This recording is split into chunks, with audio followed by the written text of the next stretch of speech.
Plus de 20 ans de décentralisation, mais à peine 50 millions de francs CFA pour la majorité des communes. 3 seulement atteignent un budget supérieur à 5 milliards. Une inégalité criante. Ce déséquilibre, Ibrahim Traoré veut le transformer en moteur de souveraineté locale. Comment parler de développement sans communes capables d'agir? La réforme portée par Ibrahim Traoré ne se limite pas à corriger des chiffres. Elle redéfinit le pacte entre l'État et les collectivités.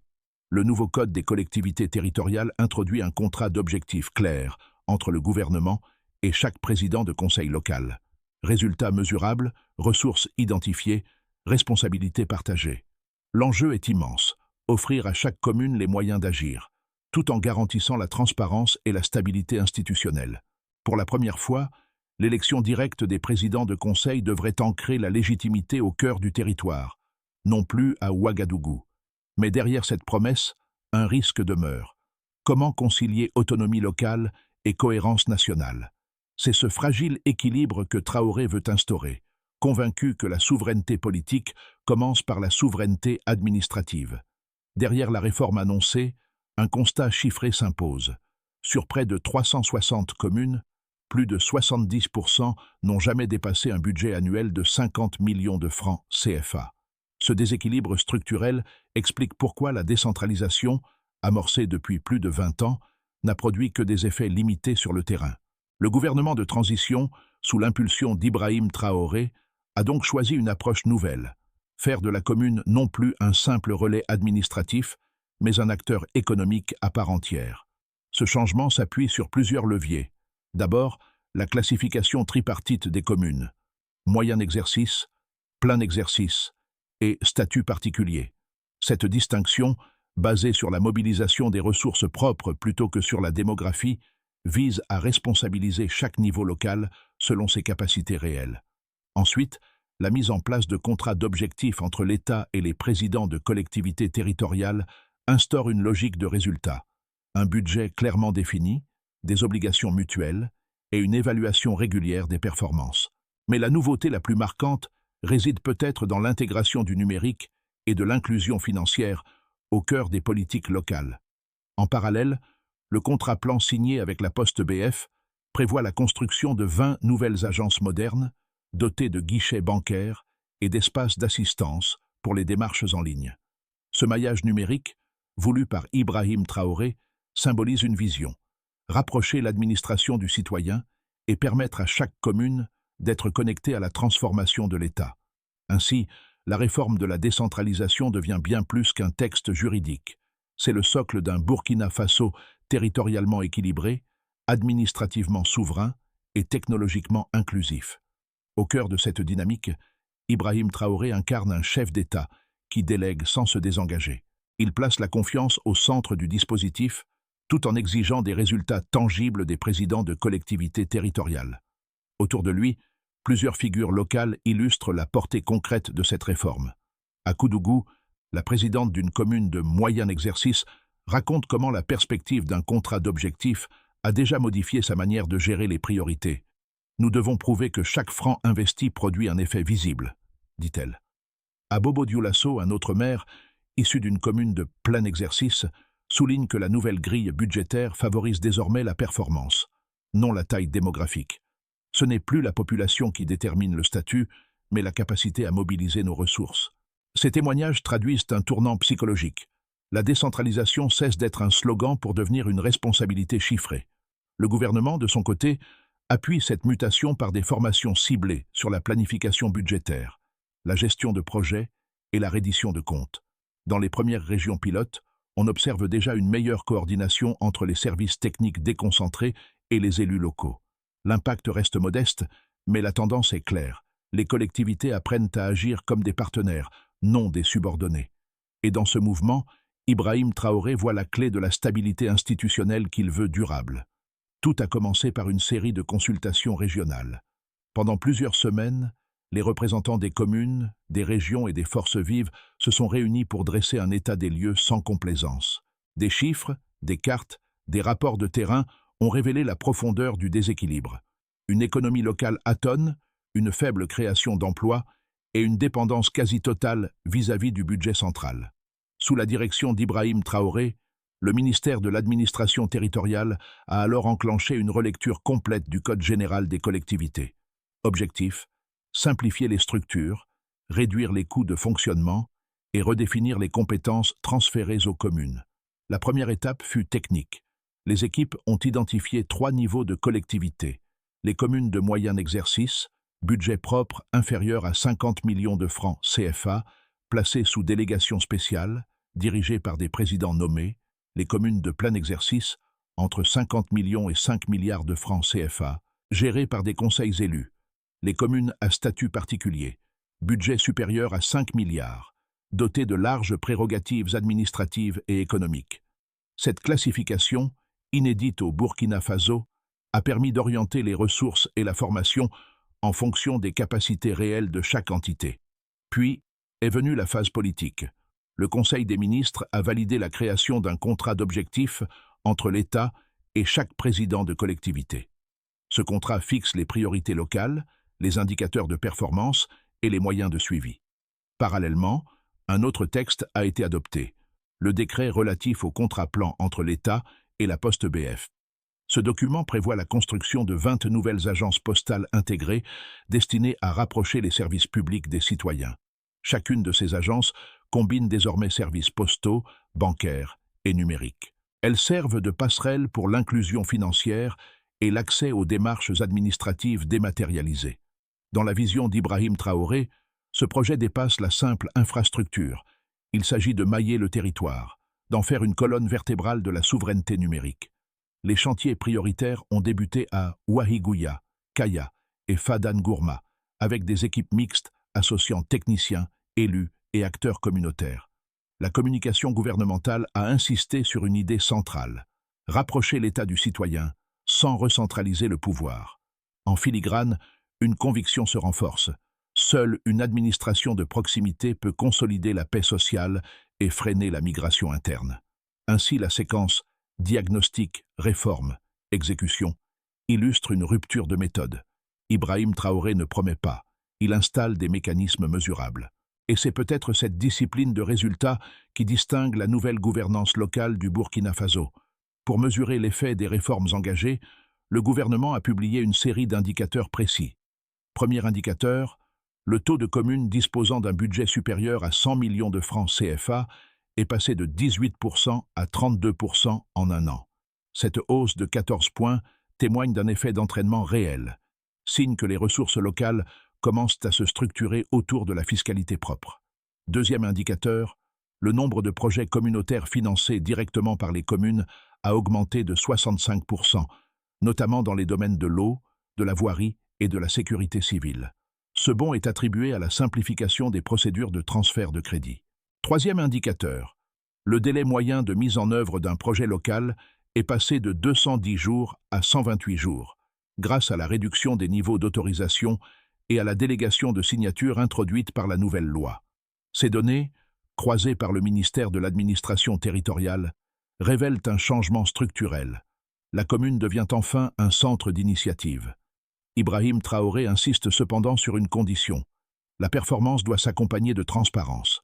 Les contrats d'objectifs signés depuis 6 mois comportent des audits publics trimestriels et des tableaux de bord disponibles pour les citoyens. Ce mécanisme, inspiré du modèle du budget citoyen, permet de contrôler les dépenses tout en stimulant la participation communautaire. Les premiers retours des régions pilotes montrent que les populations s'approprient le processus. À Kaya, des comités d'usagers suivent l'avancement des chantiers et publient leurs observations sur des panneaux d'affichage. À Bobo-Dioulasso, une plateforme numérique locale permet de signaler les retards d'exécution.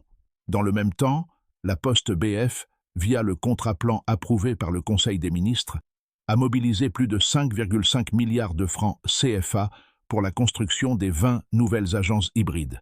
La moitié de ce financement provient de ses ressources propres, l'autre moitié de l'État. Ces établissements ne se limitent pas à la poste traditionnelle.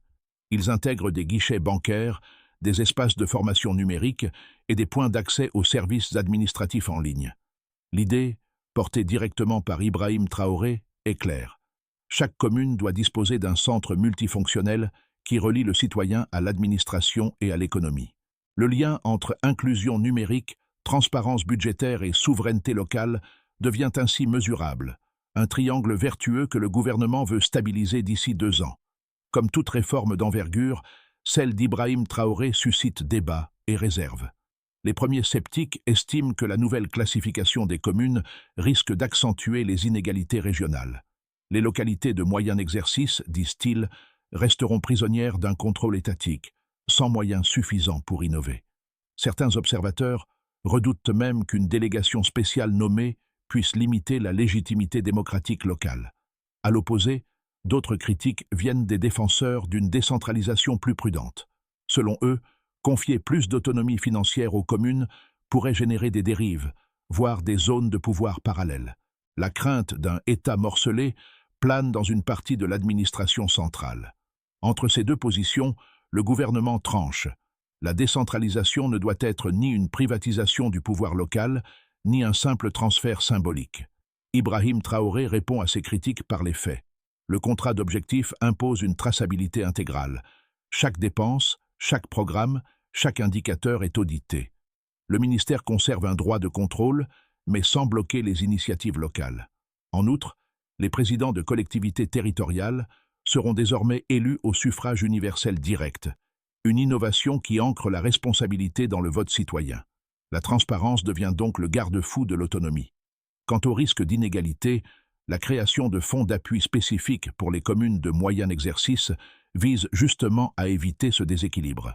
Cette approche progressive, souvent qualifiée de décentralisation sous contrôle, est assumée par Traoré. L'État guide, la commune agit, résume-t-il. Ainsi, loin d'une rupture brutale, la réforme propose une symbiose entre hiérarchie et initiative, entre autorité et responsabilité. Une ligne d'équilibre rare dans l'histoire administrative du Burkina Faso. Un chiffre, 8 mots. Une commune forte, un État solide. Cette phrase, répétée par Ibrahim Traoré lors des États généraux de la décentralisation, résume le cap du milieu de parcours, le moment où la réforme cesse d'être un texte pour devenir une dynamique sociale. Le tournant s'est opéré lorsque le contrat entre l'État et la Poste BF a été étendu à la dimension numérique. Les nouvelles agences, désormais connectées, servent de passerelle vers les services administratifs en ligne. Dans les zones rurales, des jeunes formés deviennent des médiateurs digitaux, accompagnant les citoyens dans leurs démarches. Là où la décentralisation des années 2000 avait échoué faute d'outils, celle d'Ibrahim Traoré s'appuie sur la technologie et la proximité. L'inclusion numérique devient donc une forme d'inclusion citoyenne, et ce glissement transforme la perception du pouvoir, du centre vers la périphérie, du discours vers l'action. Ce midpoint marque aussi un engagement moral, rendre visible la souveraineté au niveau du village. Les effets de la réforme commencent à se faire sentir dans tout le pays, bien que de manière inégale. Pour les populations, dans plusieurs communes rurales, la présence d'agences postales modernisées a réduit le temps d'accès aux services administratifs de moitié. Les habitants peuvent désormais retirer un acte de naissance, effectuer une transaction ou déposer une demande de subvention sans se déplacer jusqu'à la capitale régionale. Ibrahim Traoré y voit la preuve que la proximité administrative est un levier de dignité sociale. Pour les entreprises locales, l'ouverture de guichets financiers intégrés favorise la création de micro-entreprises. Le nombre de prêts à faible taux consentis via la banque postale a progressé de 47% en 6 mois. Les commerçants, artisans et coopératives agricoles bénéficient d'un circuit de financement simplifié, ce qui stimule la production locale. Pour les collectivités territoriales, la logique de résultats instaurée par les contrats d'objectifs a déjà modifié la culture de gestion. Certaines mairies ont publié leur premier tableau de bord citoyen, détaillant dépenses, taux d'exécution et retombées sociales. Dans les régions du centre-nord et des hauts bassins, cette transparence a renforcé la confiance entre élus et population, un gain politique que les anciennes générations n'avaient jamais obtenu. Pour la cohésion nationale, les échanges accrus entre services déconcentrés et communes renforcent la coordination interrégionale. Les projets de sécurité alimentaire et de défense civile, désormais gérés au niveau local, soutiennent la stabilité dans les zones sensibles. Ce système, encore en phase d'ajustement, favorise la résilience collective. Les premières analyses du ministère indiquent que les communes respectant leur contrat d'objectifs affichent une progression budgétaire moyenne de 28%, tandis que celles qui n'ont pas encore intégré le dispositif stagnent autour de 5%. Cette différence de trajectoire montre l'impact concret de la méthode Ibrahim Traoré, non pas une révolution soudaine, mais une transformation progressive, mesurable et inclusive. L'administration, autrefois perçue comme un poids, devient un outil de service.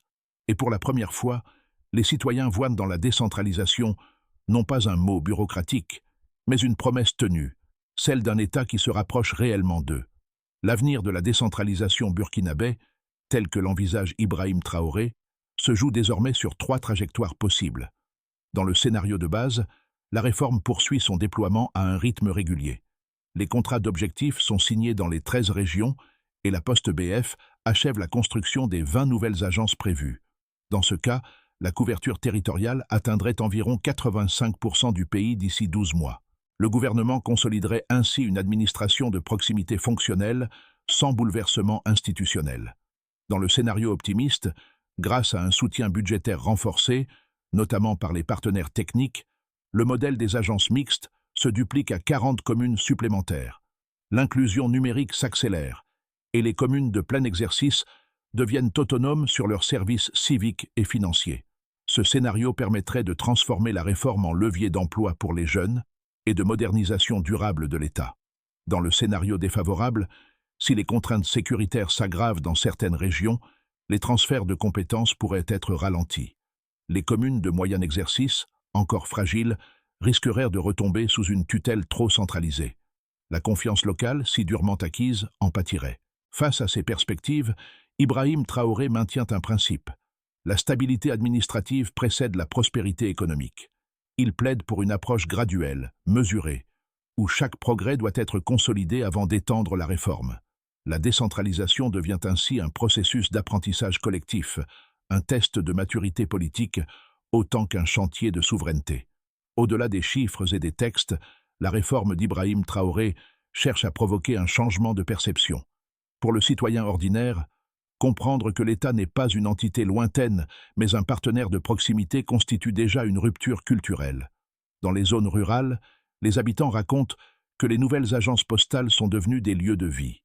On y règle des factures, on y apprend à remplir un formulaire en ligne, on y discute des besoins du quartier. Cette transformation symbolique, du bâtiment administratif en espace communautaire, marque un tournant silencieux dans la relation entre pouvoir et population. Pour les jeunes diplômés, la décentralisation représente une promesse d'avenir. De nouvelles fonctions émergent. Médiateurs numériques, gestionnaires de projets locaux, formateurs à la transparence budgétaire. Ces métiers n'existaient pas auparavant. Ils créent un tissu professionnel enraciné dans le territoire. Les femmes, souvent premières actrices de l'économie informelle, profitent aussi de cette proximité institutionnelle. L'accès plus simple aux services financiers via la Poste BF leur permet d'épargner, de planifier et de formaliser leurs activités. Ibrahim Traoré résume ce mouvement par une idée simple. Une nation forte se construit depuis le village. À travers cette phrase, il ne fait pas seulement référence à l'économie, mais à la dignité retrouvée d'un peuple qui reprend la maîtrise de son développement. La réussite durable de la décentralisation dépendra de la mise en œuvre rigoureuse d'une feuille de route claire. Ibrahim Traoré en a défini les grands jalons, articulés autour de 5 actions prioritaires. La première action prioritaire consiste à harmoniser les contrats d'objectifs. Chaque commune doit signer d'ici 6 mois un accord précisant les résultats attendus, les ressources mobilisées et les critères d'évaluation. Cela garantira la cohérence entre ambition locale et stratégie nationale. La deuxième action prioritaire est de former les acteurs territoriaux. Des cycles de formation intensifs, déjà amorcés, viseront à renforcer les capacités en gestion budgétaire, en comptabilité publique et en suivi de projet. L'objectif est de professionnaliser la gouvernance locale et d'éviter les blocages administratifs. La troisième action prioritaire est de créer un fonds d'appui aux communes de moyen exercice. Ce mécanisme, alimenté par l'État et les partenaires techniques, doit réduire les écarts de ressources pour que chaque territoire ait une base minimale d'autonomie financière. La quatrième action prioritaire est d'accélérer la numérisation des services. Les nouvelles agences postales deviendront des pôles d'accompagnement numérique, permettant aux populations d'accéder aux démarches administratives sans barrières techniques. La cinquième action prioritaire est de mettre en place un observatoire de la décentralisation. Cet organe indépendant publiera chaque trimestre un tableau de bord national des performances locales. un instrument de transparence et de confiance. En combinant ces 5 leviers, Ibrahim Traoré veut ancrer la réforme dans la durée et éviter l'effet d'essoufflement qui a souvent freiné les politiques publiques passées. La décentralisation devient ainsi un projet mesurable, collectif et souverain. Dans les ruelles poussiéreuses de Bobo-Dioulasso, un bâtiment flambant neuf attire désormais les regards. Une agence postale hybride, première du genre. À l'intérieur, des femmes apprennent à remplir un formulaire numérique, un jeune homme aide un ancien à créer une adresse électronique. Rien d'extraordinaire à première vue, et pourtant, tout a changé. C'est ici que la vision d'Ibrahim Traoré prend corps. Le symbole est discret mais puissant. Une administration qui descend au niveau du peuple, qui écoute avant de décider. La réforme de la décentralisation n'est plus un concept, mais une réalité palpable. Elle transforme la défiance en participation, la distance en confiance. Et lorsque les habitants disent que l'État est revenu au village, c'est bien plus qu'une phrase, c'est un retour de dignité, une victoire silencieuse de la souveraineté populaire. Dans le regard de ces citoyens, on lit la promesse d'un Burkina Faso, où chaque commune devient un pilier de la nation. La décentralisation, telle que l'a redessinée Ibrahim Traoré, n'appelle pas à l'adhésion aveugle, mais à la participation consciente. Chaque citoyen peut y contribuer, en suivant les projets de sa commune, en exigeant la transparence, en utilisant les nouveaux outils numériques mis à disposition. Les acteurs économiques, eux, ont le devoir d'investir dans leur territoire, de voir la commune non plus comme une simple circonscription, mais comme un espace d'opportunité. Cette réforme, au-delà des chiffres, pose une question ouverte. Que signifie gouverner dans un Burkina Faso qui se veut souverain jusqu'à la base? Peut-être que la réponse ne viendra ni d'un décret, ni d'une institution, mais d'un geste simple, celui d'un citoyen qui décide de participer. Car c'est dans cette multitude d'actes modestes que naît la grande transformation. Et c'est ainsi qu'Ibrahim Traoré espère inscrire son nom, non pas dans la pierre du pouvoir, mais dans la mémoire collective d'un pays réconcilié avec lui-même.